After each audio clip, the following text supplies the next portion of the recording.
My name is Luis. I'm Luis Valenzuela. I'm the chef from a restaurant called Tapas Bar. It's located in Kensington Market. When I decided that I wanted to become a cook, my family, I come from Mexico, my family's from Mexico, and to be a cook was not a prestigious job. So if my family was very conservative, and when I say, hey, I want to become a cook, there's such and such universities that teaches you sort of culinary management, stuff like that. My family just refused to help me, and so I started working at a restaurant in Mexico. I used to start getting a feeling of it, and with the money that I saved, I moved to Canada to study English as a second language and then go back to Mexico.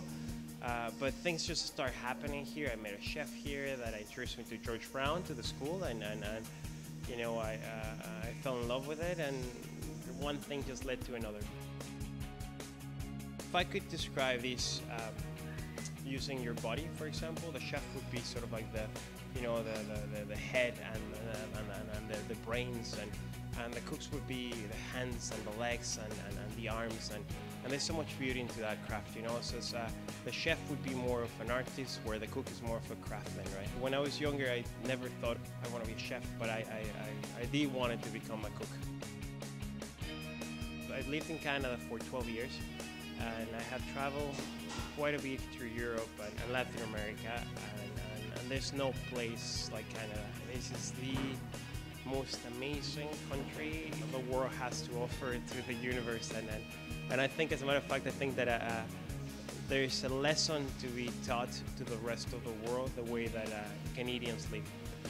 We're very accepting, we're very polite, but I know that politeness comes to, oh, you know, Canadians are polite, but no, there's something beautiful about that.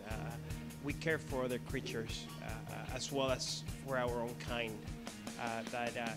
You don't see that sort of a community in other parts of the world. I seen here as a Canadian that we do care not only for, if you live in Toronto, you just don't care just for Toronto, you care for issues that matter to all of us, right? Where in other parts of the world, if you're Italian, you care for what happens to Italy, you know. If you're Spanish, you care what happens to Spain, but you don't care what happens in Rwanda, you don't care what happens in the Gulf of Mexico. And here there's a lot of people that there's a lot of activism, there's a lot of people influencing, I think, the work. Anywhere else in Toronto, you won't get the same feeling and the same vibe that you would get in Kensington Market, right? There's a little bit of everything for everyone. There's Korean food, there's Chinese food, there's Latin American food, there's a French restaurant right here, and also, of course, which is a Spanish one. Kensington has influenced me in creating dishes that have no nationality. To be more specific, this year we got with huitlacoche, which is a fungus that grows on corn that a farmer dropped for us.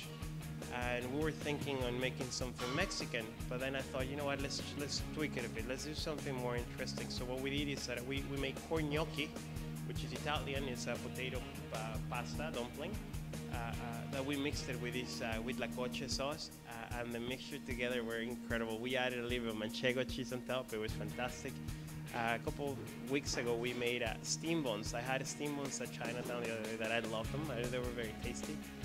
So I decided to create them here at Torito. So we make steam buns with chicken and mole, which, once again, it was a merging of things that if you do believe that we have nationalities, then they cannot be made, you know, they cannot be merged.